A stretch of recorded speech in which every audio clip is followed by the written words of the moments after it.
আজকে যে গল্পটা পড়ে শোনাবো সেইটির নাম হচ্ছে বোকা সিংহ।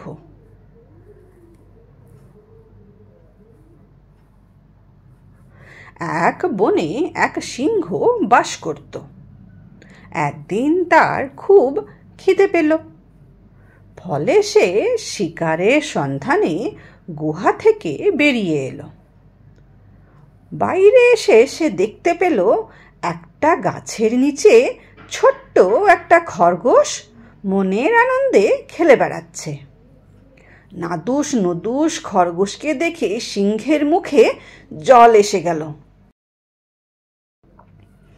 সে তখন গুটি গুটি পায়ে তার দিকে এগিয়ে গেল তাকে ধরবার জন্য। তখন সিংহকে দেখে খরগোশ দৌড়ে পালাতে গেল, কিন্তু সিংহ এক লাফে তাকে ধরে ফেলল। আর কি হবে, খরগোশ তখন ভয়ে কাঁপতে লাগলো।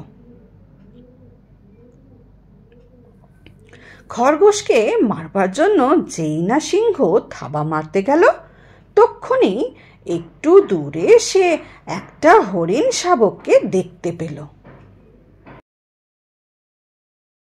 সিংহ ভাবল, এই ছোট্ট বাচ্চা খরগোশটাকে খেয়ে আমার তো পেট ভরবে না, তার চেয়ে ভালো আমি ওই হরিণটাকে যদি মেরে খাই। এই ভেবে সে খরগোশকে ছেড়ে দিল এবং হরিণের পিছনে দৌড়াতে লাগলো। হরিণ ভয় পেয়ে লম্বা লম্বা পা ফেলে দৌড়ে বনের মধ্যে পালিয়ে গেল। অনেক চেষ্টা করেও সিংহ হরিণকে ধরতে পারল না।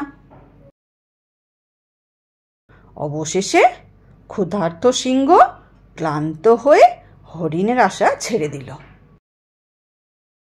খরগোশকে হাতে পেয়েও ছেড়ে দেবার জন্য সে আফসোস করতে লাগলো আর বসে বসে হাঁপাতে লাগলো। এই গল্পটা থেকে কি শিক্ষা পাই বলো তো? এই গল্পটা থেকে আমরা এটাই শিক্ষা পাই, হাতের লক্ষ্মী পায়ে ঠেলতে নেই। মানে হচ্ছে তুমি যা পেয়েছো সেটাতেই সন্তুষ্ট থাকো, আর বেশি লোভ করতে গিয়ে যেটা পেয়েছো সেটাও হারিয়ে যাবে।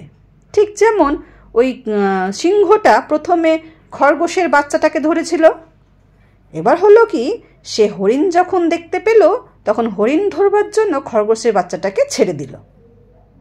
দেখি হলো, হরিণ তো সরু সরু পায়ে লাফাতে লাফাতে একদম জঙ্গলের ভিতরে লুকিয়ে গেল, আর সিংহ তখন আর কিছুই ধরতে পারল না।